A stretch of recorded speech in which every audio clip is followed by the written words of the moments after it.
I found this article that's suggesting that Canada is um, that we're going to test a guaranteed minimum income program over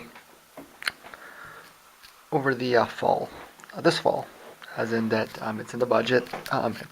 They're doing it, um, and I kind of looked around a little bit, read a couple of articles, and you see the same kind of things. I think that um, I'm not sure what exactly the reasoning behind the guaranteed minimum income is right now at this point exactly. Um, but I would argue that it's the necessary step forward. I basically live on what is a guaranteed minimum income. Um, I make about $1,000 a month. Um, Based on what they're suggesting, I would actually see my income almost doubled to about $20,000 a year. Um, which, hey, I'll take it. Even if it mostly goes to pay off student loans, I'll take it. Um, um, no, I mean honestly, that would. I don't know if they would even. It seems silly. You're going to give me money, I'll give it back to you. But hey, um, I don't. Unless my rent goes through the roof or something. If you were to double my income, I'm not really quite sure what I would do with it. To be honest with you,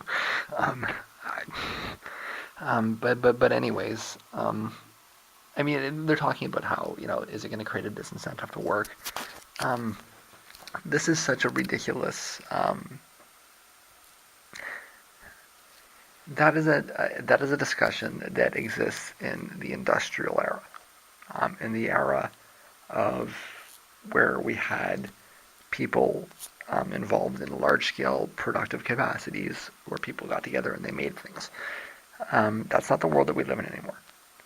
We increasingly live in a world where machines make everything for us. Okay? So this idea of a disincentive to work, what does that mean? When you have a society where there is very little work and where work is becoming more and more scarce, okay? And especially productive work that is becoming more and more scarce. If you take a look around you, almost all of the jobs that exist are not productive, okay? Now it's a big jump from putting down a basic income to having a storehouse of goods, right? There's a big gulf there, okay, but it is a big step in that direction, and I think understanding um, how the economy that we're living in connects to this policy is really important. Nobody's gonna put that together, right? Um, I would write this essay, but I've already written it. In fact, I've written it a dozen times. It's out there in multiple places, um, or it might not be anymore, but it'll be coming back up in short time. Um,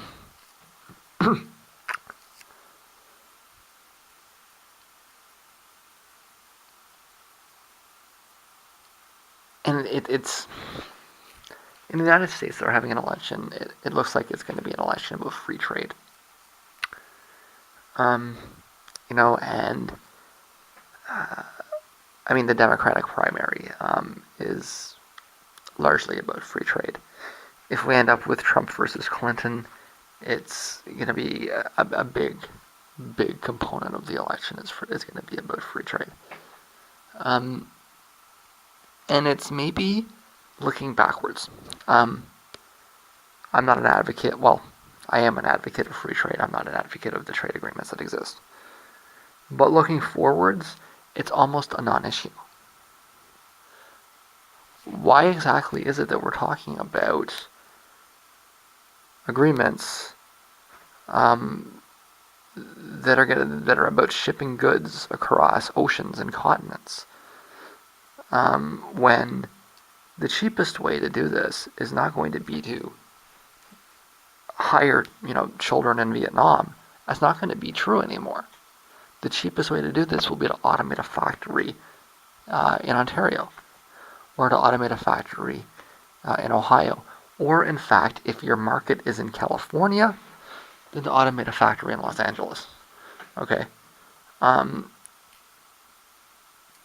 and this is the future and the increasingly clear future.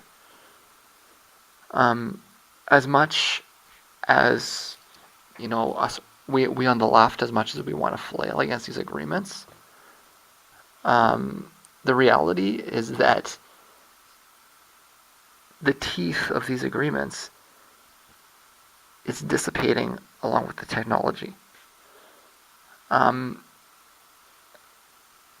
It is not at all unrealistic to make the prediction that 10 years from now, we won't be talking about, how NAFTA has removed jobs.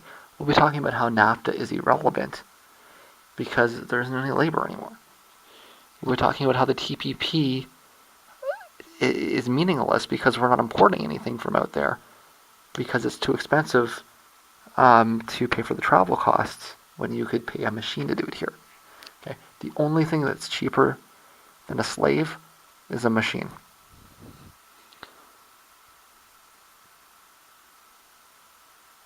They went from workers to slaves, and now they're going from slaves to machines.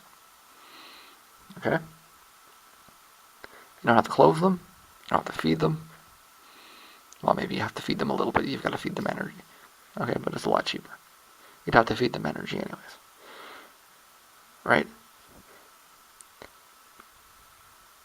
And, as these production costs come down and down and down with the technology, this whole debate becomes meaningless because all of the reasons why you'd want to offshore go away. But then what's left?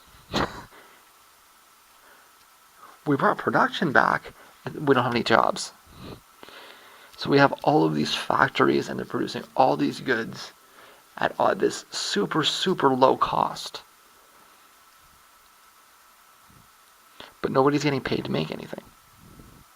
And so nobody has any money to exchange. Everything's reduced to the service sector. And so instead of having an economy where we make things, we have an economy where we sell things. But there's a difference, right? An economy where we make things, we need people involved in production. An economy where we sell things, it's much less important. And what we need to talk about is ways, if we're liberals, okay, this is the thing I'm just rambling. I haven't written anything out here. I'm just off the cuff rambling here. Okay. There's this line in Engels that I've been back to over and over again. Okay. Or it's not a line. It's not even a book. It's a pamphlet. Okay. It's an essay called Socialism, Utopia, and Scientific. Okay. And it runs through the whole thing, right?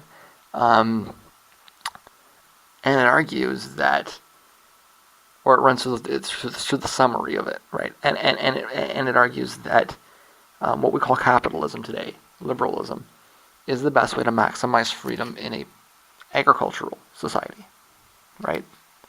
And then it argues that socialism is the best way to maximize freedom in an industrial economy. And now we're exiting an industrial economy. We're moving into a technological economy, an economy where, if industrial society is defined by the socialization of production, and like look at what the word means. It's not, so the people working, together to create a good rather than an individual making a good. If that's being replaced by computers making a good, then we've gone from one person makes something that they can say, I own this is my product, to groups of people making something that they can say that we own this, we made this, to a machine where nobody owns it. Nobody made it. Right? And so if the argument is that the person that made it should get the profits, and then the people that made it should share the profits, now what's left? Nobody made it, nobody should get the profit. It's pretty logical, right? But that system, that system designed to maximize freedom on the other side of industrialization has not been articulated. That's the historical moment that somebody needs to walk in and say, okay, we're moving beyond industrialization. What do we do now? One, the, I mean, the key ideas, however, are obvious. Even if the system has never really been articulated, it's basically communism, right? It's social ownership of production and um, the ultimate shift from wage-based income generation to how can I to entitlements, right? And that's where the guaranteed minimum income falls in. Okay, you are entitled to at least this. If you can figure out more, then whatever, But this idea that you need to work or starve has gone away, right? Work or starve doesn't make any sense anymore when there's no work to do. There is a difficulty with this, but it's not with incentives to work. Um, they have done these studies before, and they found that they don't eliminate or they don't modify it. Um, I think it's been clear that for me, um, it's not a question of removing or providing a disincentive to work. You would have to create an incentive. I'm an artist, right? So I do what I do, right? Um, and it just doesn't require it has nothing to do with labor as we understand it, even though I argue that it is labor in a specific sense. If you can set up a basic income, then um, that would allow artists to do what they want, right, without having to worry about markets. Um, but it's beyond that, right? It gets you over that idea that you're taking part or you are a member of the production team, and so therefore, what you get to eat is in reward of your of your contribution, right? Like I say, work or starve philosophy, right? Um, the argument all along was always that once you get to that certain point of technology, um, the work or starve goes away, and we get to this, how do we maximize individual freedom now that we don't have socialized production anymore? Um, it's a hobbled answer. It's not a complete system. I'll be the first to acknowledge that. Um, the truth is, I have a lot of things I'd like to do in my life. Writing a systematic treatise on how society should be ordered is kind of something that I maybe put off to the end of my life. Um, if nobody does it, I might do it myself. In fact, I'm kind of planning on it, to be honest with you. But the universal basic income is an aspect of it that is totally key. Um, it's like the first step, right? And that has to integrate. See, once you get things like the universal basic income in, then we can start talking about art being free, right? Then I no longer feel the need to charge you for art. I can give that to you because I'm taken care of. The whole market mechanism dies, right? I can go to the coffee shop and play a show for you. I can sell you, a CD at cost because I'm not worried about profits.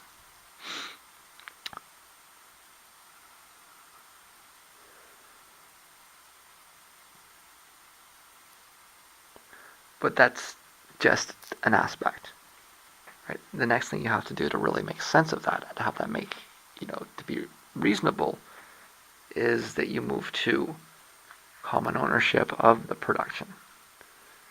Um, I don't know.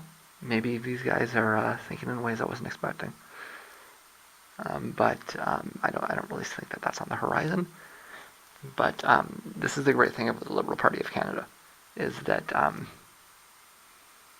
they tend to put things in motion um, that help us um, get a little bit more socialist. Um, they put us on that direction. But yeah, this is what we're doing in Canada. You guys down there, you're still having an argument about free trade.